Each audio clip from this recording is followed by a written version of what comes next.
ईश्वरଙ୍କ पवित्र नाम रे आपण मानकु समस्तंकु मोर नमस्कार।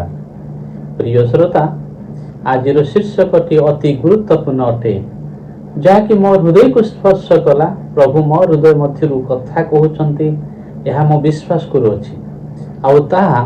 वर्तमान जगत मध्य आम देखुचु जो स्वामी स्त्री बाहा परे निज पिला फोपाड़ी देउछंती, निज पिला को छाड़ी देउछंती, निज पिला जत्न नेउ नाहंती। एपरि अनेक आम ख्रीष्टीय परिवार गुड़िकर मध्य अछंती, आमानक मंडली मध्य अछंती। तो से माने यदि जो माने निजर पिला को छाड़ी देले, निज पिला को परित्याग करिसंती, निज पिला जत्न नेउ नाहंती, एपरि व्यक्ति माने कि दिने स्वर्ग जाई पारिबे।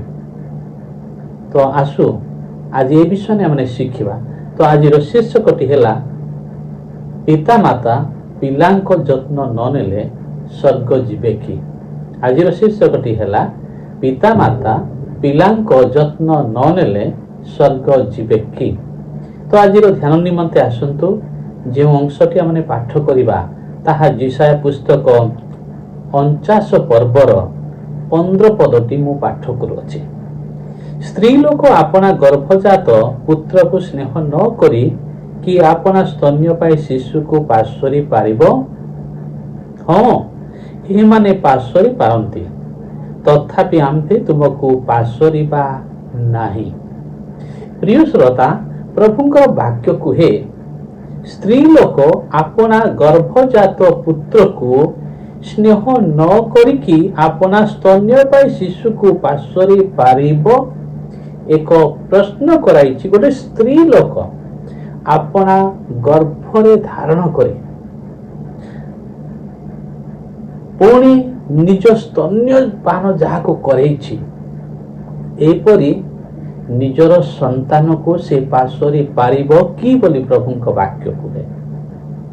देखंतु, स्वामी स्त्री हेला परे से माने संतान संतति हेबार सुजोग पाइले, प्रभु से को अनुग्रह कले, से प्रभु आशीर्वाद कले। एक समय आसे जदि हो जगत मध्य अच्छु कहार यदि भूल है ताहिले परस्पर निकट रे भूल को सजाड़िबा बदले, परस्पर निकट रे निजर भूल को मानिबा बदले आजिर ख्रीष्टीय समाज रो अनेक स्वामी स्त्री निज निजर स्वार्थ पाई, निज निजर जिद गुड़िक पाई, निज गर्भरे धारण करतिबा पिला मानको मध्य फोपाड़िबा पाई से माने पछ घुंचा हो नाहंती, से मानको परित्याग करुछंती, से मानको भूली जाउछंती। तो अनेक ए प्रकार केस रे ए जगह लिखा है स्त्री लोक विषय, ए जगह लिखा है स्त्री लोक विषय निज गर्भरे धारण करथिबा बा निजर स्तन्यपान करिथिबा निजर संतान को पार्श्वरी पारिबो कि बोली प्रश्न कराइछि। आपण जानिछंती एक माँ और छुआर संपर्क केते निबिड़ संपर्क नुहे, कारण निजर गर्भरे धारण करी 9 मास 10 मास पर्यंत गर्भरे धारण करी आउ जंत्रणार सहित जहाँ को से जन्म देइछि, एपरि निजर संतान को भी से भूलिबा पाई पछ घुंचा हुए नाही। आउ ताहा जानिछंती कोन पाई, केवल निजर स्वार्थ पाई और केवल निजर जिद गुड़िक पाई। तो अनेक समय एपरि पिता माने भी अछंती निजर स्वार्थ पाई और निजर जिद गुड़िक पाई निज छुआ को भी भूली जाते, निज स्त्री को भी भूली जाते। अनेक समय एपरि भी देखा जाउछि जे निजर स्त्री निजर छुआ को भी निज स्वामी को भी परित्याग करिकी चली जाउछि। तो प्रिय प्रभुंक संतान माने मंडली मध्यरे आम ख्रीष्टीय परिवार गुड़िक मध्यरे मध्य एपरि स्वामी स्त्री अछंती। तो एपरि स्वामी स्त्री जो माने अछंती, एपरि जो माने कार्य करुछंती, प्रकृत रे से माने प्रभुरे अछंती कि ପ୍ରଭୁରେ ଥିବା ବ୍ୟକ୍ତିମାନେ ଏପରି କାର୍ଯ୍ୟ କରିପାରିବେ କି? ତ ନିଶ୍ଚୟ ଉତ୍ତର ଏହା, ପ୍ରଭୁଙ୍କ ଠାରେ ଥିବା ଗୋଟେ ସ୍ତ୍ରୀ ବା ପ୍ରଭୁଙ୍କୁ ବିଶ୍ୱାସ କରୁଥିବା ଗୋଟେ ସ୍ତ୍ରୀ ନିଜର ଛୁଆକୁ, ନିଜର ସ୍ତନ୍ୟ ପାନ କରୁଥିବା ଛୁଆକୁ, ନିଜ ଗର୍ଭରେ ଧାରଣ କରୁଥିବା ଛୁଆକୁ ସେ କେବେ ମଧ୍ୟ ପାସରିବ ନାହିଁ। ବା ଗୋଟେ ସ୍ୱାମୀ ଯେ ପ୍ରକୃତରେ ପ୍ରଭୁରେ ଥିବେ ବା ପ୍ରଭୁ ଯୀଶୁ ଖ୍ରୀଷ୍ଟଙ୍କ ତ୍ରାଣକର୍ତ୍ତା ଉଦ୍ଧାରକର୍ତ୍ତା ଭାବରେ ଗ୍ରହଣ କରିଛନ୍ତି, ସେ କେବେ ମଧ୍ୟ ନିଜ ଛୁଆକୁ ପାସରି ପାରିବେ ନାହିଁ ବା ନିଜ ସ୍ତ୍ରୀକୁ ବି ପରିତ୍ୟାଗ କରିପାରିବେ ନାହିଁ।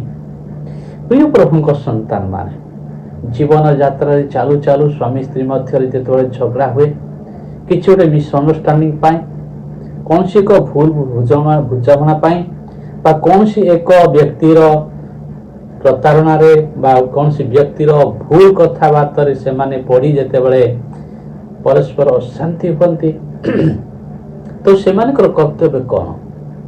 ନିଜ ପିଲାମାନଙ୍କୁ ଫୋପାଡ଼ିବା, ନିଜ ସ୍ୱାମୀକୁ ଫୋପାଡ଼ିବା ବା ନିଜ ସ୍ତ୍ରୀକୁ ଫୋପାଡ଼ିବା କି? ପରିତ୍ୟାଗ କରିବା କି? ପ୍ରିୟ ପ୍ରଭୁଙ୍କ ସନ୍ତାନ ମାନେ, ତାହା ବୁଦ୍ଧିମାନ କାମ ନୁହେଁ। ତାହା ସବୁଠାରୁ ମୂର୍ଖାମିର କାମ, ଯୋଉଟାକି ଶୈତାନ ଚାହେଁ ସେ ପ୍ରକାର କାର୍ଯ୍ୟ କରିବା ପାଇଁ। କିନ୍ତୁ ବୁଦ୍ଧିମାନ ସ୍ୱାମୀ ସ୍ତ୍ରୀ କ'ଣ କରନ୍ତି? ନିଜର ଭୁଲକୁ ମାନନ୍ତି, ନିଜର ଭୁଲକୁ ମାନନ୍ତି ପରସ୍ପର ନିକଟରେ। ଯୋଉ ଜାଗାରେ ନିଜର ଭୁଲକୁ ପରସ୍ପର ମାନନ୍ତି, ସେ ଜାଗାରେ ସବୁ ସମସ୍ୟା ସମାଧାନ ହେଇଯାଏ। ଯୋଉ ଜାଗାରେ ନିଜର ଏକଜିଦିଆ, ନିଜର ସ୍ୱାର୍ଥ ପାଇଁ ସେମାନେ ଲଢ଼େଇ କରନ୍ତି, ସେ ଜାଗାରେ ସମସ୍ୟା କେବେ ମଧ୍ୟ ସମାଧାନ ହୁଏ ନାହିଁ। ତ ପ୍ରିୟ ପ୍ରଭୁଙ୍କ ସନ୍ତାନ ମାନେ, ଆଜି ଆପଣମାନଙ୍କୁ ମୁଁ କହିବାକୁ ଚାହେଁ, ଯେଉଁମାନେ ଆଜି ପ୍ରଭୁଙ୍କୁ ଜାଣିଛନ୍ତି, ଆପଣମାନେ ଯଦି ଆପଣମାନେ ପ୍ରଭୁଙ୍କୁ ଜାଣିକି ଯଦି ନିଜର ସ୍ୱାର୍ଥ ପାଇଁ, ନିଜର ଜିଦ୍ ଗୁଡ଼ିକ ପାଇଁ, ନିଜର ଇଚ୍ଛା ଗୁଡ଼ିକ ପାଇଁ ଯଦି ଆପଣମାନେ ନିଜ ପିଲାମାନଙ୍କୁ ଆପଣ ପରିତ୍ୟାଗ କରୁଛନ୍ତି, ପିଲାମାନଙ୍କୁ ଆପଣ ତ୍ୟାଗ କରୁଛନ୍ତି, ପିଲାମାନଙ୍କୁ ଆପଣ ଭୁଲି ଯାଉଛନ୍ତି, ତାହେଲେ ଜାଣି ରଖନ୍ତୁ ଓ ସାବଧାନ ହୁଅନ୍ତୁ, ପ୍ରଭୁ ଆପଣଙ୍କୁ ଛାଡ଼ିବେ ନାହିଁ। ତ ଅନେକ ତ ସ୍ତ୍ରୀ ମାନେ ଏପରି ଅଛନ୍ତି, ବାହା ହେଇଥିବେ, ଅନ୍ୟ ସ୍ୱାମୀମାନଙ୍କ ସହିତ ସମ୍ପର୍କ ରଖିଥିବେ। ଏପରି ସ୍ତ୍ରୀ ମାନେ ନିଶ୍ଚୟ ଜାଣି ରଖନ୍ତୁ, ସେମାନେ ନର୍କ ଯିବେ। ନର୍କରୁ ସେମାନଙ୍କୁ କେବେ ଉଦ୍ଧାର କେହି ଦେଇପାରିବେ ନାହିଁ। ଏପରି ସ୍ୱାମୀ ମାନେ ବି ଯେଉଁମାନେ ଅଛନ୍ତି, ବାହା ହେଇକି ଯଦି ଅନ୍ୟ ସ୍ତ୍ରୀ ମାନଙ୍କ ସହିତ ସମ୍ପର୍କ କରୁଛନ୍ତି, ଆପଣମାନେ ବ୍ୟଭିଚାର କରୁଛନ୍ତି। ଆଉ ଏପରି ସ୍ୱାମୀ ମାନେ ନିଜର ପିଲାମାନଙ୍କ ଯତ୍ନ ନିଅନ୍ତି ନାହିଁ, ନିଜ ସ୍ତ୍ରୀର ଯତ୍ନ ନିଅନ୍ତି ନାହିଁ। ଆଉ ସେ ପ୍ରକାର ସ୍ୱାମୀ ମାନେ ନିଶ୍ଚୟ ଗ୍ୟାରେଣ୍ଟି ହେଇଯାଆନ୍ତୁ, ଆପଣମାନଙ୍କ ପାଇଁ ନର୍କ ରିଜର୍ଭ ହେଇ ଅଛି। ଆଉ ଯେଉଁ ସ୍ତ୍ରୀ ମାନେ ନିଜ ସ୍ୱାମୀ ଥାଇକି, ନିଜ ପରିବାର ଥାଇକି, ନିଜ ପିଲାମାନେ ଥାଇକି ଅନ୍ୟ ପୁରୁଷ ସହିତ ସମ୍ପର୍କ ରଖୁଛନ୍ତି, ଆପଣମାନେ ନିଶ୍ଚିତ ହେଇଯାଆନ୍ତୁ ଯେ ନର୍କ ଆପଣଙ୍କ ଅପେକ୍ଷାରେ ଅଛି। ଅନେକେ ଭାବନ୍ତି ଆମମାନେ ଅନୁତାପ କଲେ ପ୍ରଭୁ କ୍ଷମା ଦେବେ। ପ୍ରିୟ ପ୍ରଭୁଙ୍କ ସନ୍ତାନ ମାନେ ଭଲ ଭାବରେ ଟିକେ ଦେଖନ୍ତୁ, ଭାବନ୍ତୁ, ଚିନ୍ତା କରନ୍ତୁ। ଆମମାନଙ୍କ ଜଗତ ନିୟମ ଅନୁସାରେ ଯଦି ବ୍ୟକ୍ତି ଜଣେ ଚୋରି କରେ, ସେ ଚୋରି ଦଫାରେ ଜେଲ ଯାଏ। ଯଦି କାହାର କିଏ ମର୍ଡର କରେ, ତାହେଲେ ସେ ଜେଲ ଯାଏ। ଯଦି ଜଗତର ଦଫା ଗୁଡ଼ିକ ଏତେ ଷ୍ଟ୍ରଙ୍ଗ, ଆଉ ସେ ନିଜର କରିଥିବା ପାପ ପାଇଁ ସେମାନେ ଦଣ୍ଡ ପାଆନ୍ତି, ତାହେଲେ ସ୍ୱର୍ଗର ବିଚାର ଆଉ କେତେ ଷ୍ଟ୍ରଙ୍ଗ ନ ହେବ। ତ ସିମ୍ପଲି ଯେଉଁମାନେ ଭାବୁଛନ୍ତି ଆମେ କାନ୍ଦିଦେଲେ ପ୍ରଭୁ ପରିବର୍ତ୍ତନ ହେବେ, କାନ୍ଦିଲେ ପ୍ରଭୁ କେବେ ପରିବର୍ତ୍ତନ ହେବେ ନାହିଁ, ବରଂ ପ୍ରଭୁଙ୍କର କ୍ରୋଧ ପ୍ରଜ୍ୱଳିତ ହେବ, ଆଉ ଆପଣମାନେ ନର୍କ ଯିବେ। ଯେଉଁମାନେ ଯଦି ଏ ପ୍ରକାର କାର୍ଯ୍ୟ କରୁଛନ୍ତି, ଆପଣମାନେ ସୁନିଶ୍ଚିତ ହେଇଯାଆନ୍ତୁ ନର୍କ ଯିବେ। ଈଶ୍ୱର ଅନ୍ତଃକରଣ ଦେଖନ୍ତି, ଆପଣ ଟିକେ କାନ୍ଦିଦେଲେ, ଆକ୍ଟିଂ କରିଦେଲେ, ଅଭିନୟ କରିଦେଲେ, ଆପଣମାନେ କ୍ଷମା ପାଇବେ, ଏ କଥାକୁ ଭୁଲି ଯାଆନ୍ତୁ। ଅନେକ ଭାବନ୍ତି ଆପଣମାନେ ଯେଉଁ ପ୍ରଥମ ଜହନ ତାର 1 ପର୍ବର 9 ପଦ, ଯଦି ଆମମାନେ ନିଜ ନିଜର ପାପକୁ ସ୍ୱୀକାର କରିବା, ତାହେଲେ ସେ ଆମମାନଙ୍କ ପାପ କ୍ଷମା କରିବା ପାଇଁ ବିଶ୍ୱସ୍ତ ଓ ନ୍ୟାୟବାନ ଅଟନ୍ତି ଓ ସମସ୍ତ ପାପରୁ ଆମମାନଙ୍କୁ ପରିଷ୍କାର କରନ୍ତି। ଏହା ଭୁଲ ଧାରଣା ଅଟେ। ପ୍ରଭୁ ଆପଣଙ୍କୁ ତାଙ୍କ ପରିଚୟ ଦେଇଛନ୍ତି, କିପରି ପାପ କରିବା କଥା ପୂର୍ବରୁ ସେ ଆପଣଙ୍କୁ ଜଣାଇଛନ୍ତି। କୋଉଟା ଠିକ୍ କୋଉଟା ଭୁଲ ଆପଣ ଜାଣିସାରିଛନ୍ତି। ଆଉ ଜାଣି ବୁଝିକି ଯୋଉଟା ପାପ ଆପଣ କରୁଛନ୍ତି ତା ପାଇଁ ଆପଣଙ୍କର ଆଉ କିଛି ବି ଉପାୟ ନାହିଁ, ଆପଣ ନର୍କ ଯିବେ। ଯେଉଁମାନେ ଏ ବାକ୍ୟ ଶୁଣୁଛନ୍ତି, ଯଦି ଆପଣମାନଙ୍କ ଜୀବନ ଏ ପ୍ରକାର ଅଛି, ତ ଯଦି ହେଇପାରେ ପ୍ରଭୁ ଆପଣଙ୍କୁ କ୍ଷମା ଦେବେ କି ନ ଦେବେ, କିନ୍ତୁ ବାସ୍ତବ ଅନୁତାପ କରନ୍ତୁ, ପ୍ରକୃତ ଭାବରେ ହୃଦୟଙ୍ଗମ କରନ୍ତୁ, ନିଜର ପାପ ପାଇଁ ପଶ୍ଚାତାପ କରନ୍ତୁ, ଆଉ ସେ ପ୍ରକାର କାର୍ଯ୍ୟ କରିବା ପାଇଁ ସ୍ୱପ୍ନରେ ସୁଦ୍ଧା ଭାବନ୍ତୁ ନାହିଁ। ହେଇପାରେ ପ୍ରଭୁ ଆପଣଙ୍କୁ କ୍ଷମା ଦେବେ କି ନ ଦେବେ, ପ୍ରଭୁ ଆପଣଙ୍କୁ ବିଚାର କରିବେ।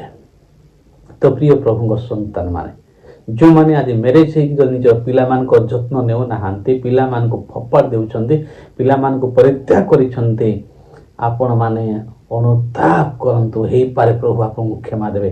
ତା ତଳେ କ'ଣ ଲେଖା ହେଇଛି ଦେଖନ୍ତୁ, ସେଇ ପଦର ଅଂଶ ଶେଷ ଅଂଶରେ, ସ୍ତ୍ରୀ ଲୋକ ଆପଣା ଗର୍ଭଜାତ ପୁତ୍ରକୁ ସ୍ନେହ ନ କରିକି ଆପଣା ସ୍ତନ୍ୟ ପାଇଁ ଶିଶୁକୁ ପାଶୋରି ପାରିବ, ଲେଖା ହେଇଛି। ହଁ ଲେଖା ହେଇଛି। ତ ସେଥିପାଇଁ ଅନେକ ସ୍ତ୍ରୀ ମାନେ ନିଜ ପିଲାମାନଙ୍କ ପାଶୋରି ଯାଉଛନ୍ତି, ଅନେକ ବାପା ମାନେ ନିଜର ପିଲାମାନଙ୍କ ପାଶୋରି ଯାଉଛନ୍ତି। ଆଉ କ'ଣ ପାଇଁ ଜାଣିଛନ୍ତି? ନିଜର ଜିଦ୍, ନିଜର ଇଚ୍ଛା ଗୁଡ଼ିକ ପାଇଁ ବୋଲିକି। ଆଉ ସେମାନେ ନିଜର ଇଚ୍ଛାରେ ବଞ୍ଚିଛନ୍ତି, ସେମାନେ ନର୍କ ତ ସୁନିଶ୍ଚିତ ଯିବେ। ଦେଖନ୍ତୁ ତାର ଶେଷ ଅଂଶରେ କ'ଣ ଲେଖା ହେଇଛି? ଏମାନେ ପାଶୋରି ପାରନ୍ତି। ହଁ, ଏମାନେ ପାଶୋରି ପାରନ୍ତି। କୋଉମାନେ? ଯେଉଁମାନେ ପ୍ରଭୁଙ୍କୁ ଜାଣିନଥିବା ବ୍ୟକ୍ତି, ସେମାନେ ପ୍ରଭୁଙ୍କୁ ପ୍ରଭୁ ପ୍ରଭୁ ବୋଲି କହିଲେ କିଛି ଲାଭ ନାହିଁ। ସେଥିପାଇଁ ପ୍ରଭୁଙ୍କ ବାକ୍ୟ କୁହେ, ତୁମେ ନାମରେ ଜୀବିତ, ପ୍ରକୃତରେ ମୃତ। ଯେଉଁମାନେ ଯୀଶୁଙ୍କୁ ପ୍ରଭୁ ପ୍ରଭୁ ବୋଲି କହିଲେ ଯଥେଷ୍ଟ ନାହିଁ, ତାଙ୍କ ଆଜ୍ଞାକୁ ପାଳନ କରିବାକୁ ହେବ। ଯଦି ଆଜ୍ଞା ପାଳନ କରୁନାହାନ୍ତି, ତାହେଲେ ଆପଣ ନାମରେ ଜୀବିତ, ପ୍ରକୃତରେ ମୃତ, ଆଉ ଆପଣ ନର୍କକୁ ଯିବେ। ଅନୁତାପ କରନ୍ତୁ, ହେଇପାରେ ପ୍ରଭୁ ଆପଣଙ୍କୁ କ୍ଷମା ଦେବେ। ତ ପ୍ରଭୁଙ୍କ ବାକ୍ୟ କୁହେ, ହଁ ଏମାନେ ପାଶୋରି ପାରନ୍ତି। ବାକ୍ୟ ଲେଖା ହେଇଛି, ତଥାପି ଆମ୍ଭେ ତୁମକୁ ପାଶୋରିବା ନାହିଁ। କିନ୍ତୁ ପ୍ରଭୁ ପାଶୋରିବେ ନାହିଁ। ତ ଯେଉଁମାନେ ପାଶୋରିଲେ ସେମାନଙ୍କୁ ଛାଡ଼ିବେ ଭାବୁଛନ୍ତି। ଗୋଟେ ସ୍ତ୍ରୀ ଆପଣା ଗର୍ଭଜାତ ପୁତ୍ରକୁ ସ୍ନେହ ନ କରିକି ଆପଣା ସ୍ତନ୍ୟ ପାଇ ଶିଶୁକୁ ପାଶୋରି ପାରିବ, ଲେଖା ହେଇଛି। ହଁ, ଏମାନେ ପାଶୋରି ପାରନ୍ତି, ତଥାପି ଆମ୍ଭେ ତୁମକୁ ପାଶୋରିବା ନାହିଁ କହୁଛନ୍ତି। କିନ୍ତୁ ପ୍ରଭୁ ପାଶୋରିବେ ନାହିଁ। ଯେଉଁମାନେ ପାଶୋରୁଛନ୍ତି ସେମାନଙ୍କୁ ପ୍ରଭୁ ଛାଡ଼ିବେ। ନିଜକୁ ପ୍ରତାରଣା କରନ୍ତୁ ନାହିଁ, ନିଜକୁ ପ୍ରତାରଣା କରନ୍ତୁ ନାହିଁ। ମନ ପରିବର୍ତ୍ତନ କରନ୍ତୁ, ସଜାଡ଼ି ହୁଅନ୍ତୁ, ନହେଲେ କେବଳ ନର୍କ ଆପଣଙ୍କ ଅପେକ୍ଷାରେ ଅଛି।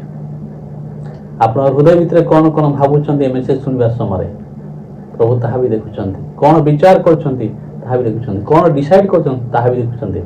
ସାବଧାନ ହୁଅନ୍ତୁ, ପ୍ରକୃତ ଭାବରେ ମନ ପରିବର୍ତ୍ତନ କରନ୍ତୁ। ହୋଇପାରେ ପ୍ରଭୁ ଆପଣଙ୍କୁ କ୍ଷମା ଦେବେ।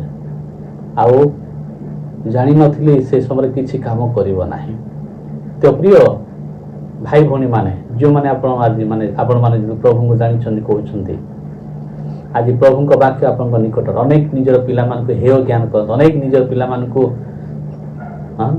ଅଣଦେଖା କରନ୍ତି। ପ୍ରଭୁ ସେମାନଙ୍କୁ ବିଚାର କରିବେ। ମନ ପରିବର୍ତ୍ତନ କରନ୍ତୁ, ହେଇପାରେ ପ୍ରଭୁ ଆପଣମାନଙ୍କୁ କ୍ଷମା ଦେବେ। ଯଦି ଶୁଣିକି ନ ଶୁଣିଲା ପରେ ହେବେ, ତ ଜାଣି ରଖନ୍ତୁ ଆପଣ ପାଇଁ ନର୍କ ରହିଛି, ପ୍ରସ୍ତୁତ ହେଇକି ରହିଛି। ଆଉ ଅନୁତାପ, ସେ ଅନୁତାପ କିଛି କାମ କରିବ ନାହିଁ। ମନ ପରିବର୍ତ୍ତନ କରି ନିଜ ପିଲାମାନଙ୍କ ଯତ୍ନ ନିଅନ୍ତୁ। ସ୍ୱାମୀ ସ୍ତ୍ରୀ ହେଇଛନ୍ତି ତ ପରସ୍ପର ଯତ୍ନ ନିଅନ୍ତୁ। ସ୍ୱାମୀ ସ୍ତ୍ରୀ ହେଇକି ପିଲାମାନଙ୍କ ଯତ୍ନ ନିଅନ୍ତୁ। ପ୍ରଭୁ ଆପଣମାନଙ୍କୁ ଆଶୀର୍ବାଦ କରିବେ।